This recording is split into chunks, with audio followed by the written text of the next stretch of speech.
Big boss show ನಡೀತಾ ಇರೋ Jollywood studio seize ಆಗಿದೆ. ಬಿಗ್ ಬಾಸ್ ಸ್ಟುಡಿಯೋ ಒಳಗೆ ತೆರಳಿ ಜಿಲ್ಲಾಡಳಿತ ಅಧಿಕಾರಿಗಳು ಮಾತುಕತೆ ನಡೆಸಿದ್ದಾರೆ. ಬಿಗ್ ಬಾಸ್ ಮನೆಯ ಗೇಟ್ ತೆಗೆಯದೆ ಸಿಬ್ಬಂದಿಗಳು ಉದ್ದಟತನ ಮೆರೆದಿದ್ದಾರೆ.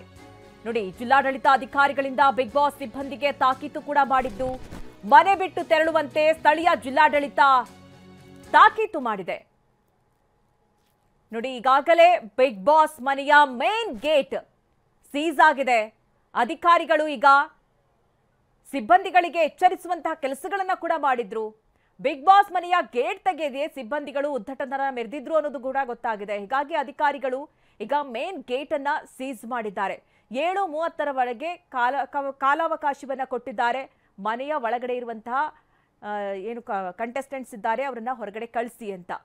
ಈಗ ಸದ್ಯ ಮೇನ್ ಗೇಟ್ ಕ್ಲೋಸ್ ಆಗಿದೆ, ಸೀಸ್ ಮಾಡಿದ್ದಾರೆ ಅಧಿಕಾರಿಗಳು. ಜಾಲಿವುಡ್ ಸ್ಟುಡಿಯೋಸ್ ಸೀಸ್ ಆಗಿದೆ. ಸ್ಟುಡಿಯೋಸ್ ಒಳಗೆ ತೆರಳಿದ ಜಿಲ್ಲಾಡಳಿತ ಅಧಿಕಾರಿಗಳು ಆ ಸಂದರ್ಭದಲ್ಲಿ ಗೇಟ್ ತೆಗೆದಿಲ್ಲ, ಉದ್ದಟತನ ಮೆರೆದಿದ್ದಾರೆ ಅನ್ನುವಂಥದ್ದು ಅಧಿಕಾರಿಗಳ ಸಿಟ್ಟಿಗೂ ಕೂಡ ಕಾರಣ ಆಗಿದೆ. ಒಂದ್ ಕಡೆ ರೂಲ್ಸ್ ಅಂಡ್ ರೆಗ್ಯುಲೇಷನ್ಸ್ ಫಾಲೋ ಆಗಿಲ್ಲ, ತ್ಯಾಜ್ಯ ನಿರ್ವಹಣೆಗೆ ಬೇಕಾದಂತಹ ವ್ಯವಸ್ಥೆಗಳನ್ನ ಮಾಡ್ಕೊಂಡಿಲ್ಲ ಜಾಲಿವುಡ್ ಸ್ಟುಡಿಯೋಸ್. ಹೆಚ್ಚಿನದಾಗಿ ನೀರನ್ನ ಬಳಕೆ ಮಾಡ್ತಾ ಇದ್ದಾರೆ ಅನ್ನುವಂಥದ್ದಾಗಿರ್ಬೋದು, ಪರವಾನಗಿ ತಗೊಂಡಿಲ್ಲ ಅಂತ ಆಗಿರಬಹುದು, ವ್ಯವಸ್ಥೆಗಳಾಗಿಲ್ಲ ಸರಿಯಾಗಿ ಅನ್ನೋದು. ಜಾಲಿವುಡ್ ಮನೆ ಗೇಟ್ ತೆಗೆಯದೆ ಸಿಬ್ಬಂದಿಗಳು ಉದ್ದಟತನ ಮೆರೆದಿದ್ದಾರೆ. ಬಾಗಿಲನ್ನ ತೆರೆಯದೆ ಬಿಗ್ ಬಾಸ್ ಸಿಬ್ಬಂದಿಯಿಂದ ಉದ್ದಟತನ. ಮನೆಯಲ್ಲಿರುವ ಎಲ್ಲರನ್ನ ಹೊರಗಡೆ ಕಳಿಸೋದಕ್ಕೆ ಈಗ ಸಿದ್ಧತೆಗಳು ನಡೀತಾ ಇದೆ. ಮನೆಯ ಸಿಬ್ಬಂದಿ ಹೊರಗೆ ಹೋಗೋದಕ್ಕೆ ತಯಾರಿಗಳಾಗ್ತಾ ಇದೆ. ಜಾಲಿವುಡ್ ಮನೆ ಗೇಟ್ ತೆಗೆಯದೆ ನೋಡಿ, ಒಂದ್ ಕಡೆ ಸಿಬ್ಬಂದಿಗಳು ಉದ್ದಟತನ ಮೆರೆದಿದ್ದಾರೆ.